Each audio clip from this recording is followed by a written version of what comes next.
जय हिंद दोस्तों, कैसे हैं आप लोग। आज की वीडियो में हम लोग पढ़ेंगे सुमित्रा नंदन पंत जी का साहित्यिक परिचय। ये साहित्यिक परिचय बोर्ड परीक्षा की दृष्टि से बहुत ही महत्वपूर्ण है और 2023 की बोर्ड परीक्षा में ये पूछा भी गया था। प्रश्नोत्तरांक 5 के खा नंबर पर आपको ये क्वेश्चन पूछा जाएगा और हो सकता है कि इस बार ये 3 ऑप्शन में से आ जाए, क्योंकि पिछली बार जो है पहले बार आया था। पहले ये ऑप्शन में क्वेश्चन था कि निम्नलिखित में से किसी एक कवि का साहित्यिक परिचय देते हुए उनकी प्रमुख रचनाओं पर प्रकाश डालिए, जिनमें पहला ही ऑप्शन था सुमित्रा नंदन पंत। 5 नंबर का क्वेश्चन होता है। आज की वीडियो में हम देखेंगे कि कैसे सुमित्रा नंदन पंत जी के साहित्यिक परिचय में हम अच्छे से लिखकर 5 के 5 नंबर पा सकते हैं। प्रश्नोत्तरांक 5 रहेगा। 5 के खा नंबर पर आपसे ये क्वेश्चन पूछा जाएगा। तो देखते हैं हम। सबसे पहले हमें हेडिंग डालना पड़ेगा प्रश्नोत्तरांक 5 खा। उसके बाद हेडिंग डालना पड़ेगा सुमित्रा नंदन पंत। फिर हम हेडिंग डालेंगे परिचय एक दृष्टि में। परिचय एक दृष्टि में इसमें आपको 5 चीज़ें लिखनी है, इसको आप याद करके जाइएगा। जन्म, जन्म स्थान, पिता का नाम, मृत्यु और रचनाएं। ठीक है। तो सुमित्रा नंदन पंत जी का जन्म मई 1900 ईस्वी में अल्मोड़ा जिले के कौसानी नामक ग्राम में हुआ था। इनके पिता का नाम गंगादत्त पंत था। इनकी मृत्यु दिसंबर 1977 ईस्वी में हुई। पंत जी की रचनाएं वीणा, ग्रंथि, पल्लव, युगांत, चिदंबरा आदि हैं। ठीक है। इसको याद करने की कोशिश करेंगे एक बार। सुमित्रा नंदन पंत जी का जन्म मई 1900 ईस्वी में अल्मोड़ा जिले के कौसानी नामक ग्राम में हुआ। इनके पिता का नाम गंगादत्त पंत था। पंत जी की मृत्यु दिसंबर 1977 ईस्वी में हुई तथा इनकी रचनाएं वीणा, ग्रंथि, पल्लव, युगांत, चिदंबरा आदि हैं। ये हो गया हमारा परिचय एक दृष्टि में। अब हम देखते हैं इनका साहित्यिक परिचय। साहित्यिक परिचय कुछ इस तरह से है। इसमें आपको 4 चीज़ें बिल्कुल नहीं लिखनी है। जन्म, जन्म स्थान, पिता का नाम और मृत्यु। 4 चीज़ें साहित्यिक परिचय में कभी नहीं लिखी जाती हैं, ये आप याद रखिएगा। तो इनका साहित्यिक परिचय है। छायावादी युग के 4 प्रमुख प्रतिनिधि स्तंभों में से एक सुमित्रा नंदन पंत जी हिंदी के प्रमुख लेखक और कवि हुए।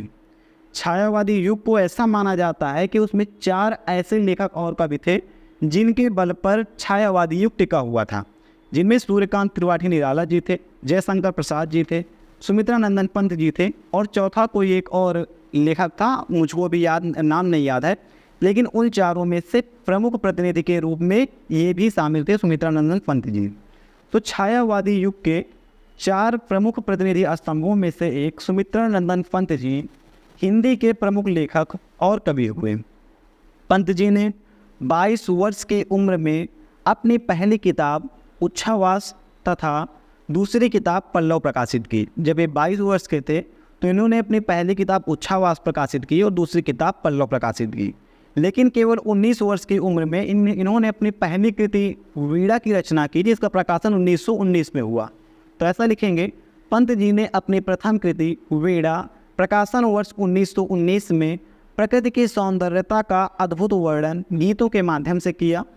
प्रकृति की कोमलता का वर्णन अद्भुत तरीकों से करने के लिए इन्हें प्रकृति का सुकुमार का भी कहा जाता है।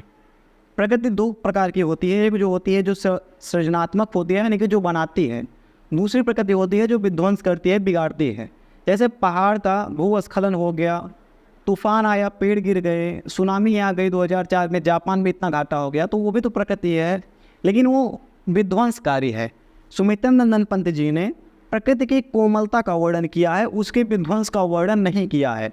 तो इसका इतना कोमलता से वर्णन किया है, इसी के कारण इनको प्रकृति का सुकुमार कवि भी कहा जाता है। प्रकृति का सुकुमार, क्योंकि प्रकृति की सुकुमारता का वर्णन किया है, तो इन्हें प्रकृति का सुकुमार कवि भी कहा जाता है। इनकी रचनाओं में प्रधान रूप से प्रकृति का सौंदर्य तथा नारी सौंदर्य का चित्रण मिलता है। इनकी रचनाओं में प्रधान रूप से प्रकृति का सौंदर्य तथा नारी सौंदर्य का चित्रण मिलता है। और इसके बाद हम लास्ट में लिखेंगे रचनाएं, जहाँ पर हमको कम से कम 1 नंबर तो मिलना ही है, 1 से 1.5 नंबर। इनकी रचनाएं निम्नलिखित हैं, जैसे वीणा, ग्रंथि, पल्लव, युगवाणी, ग्राम्य, युगांतर आदि।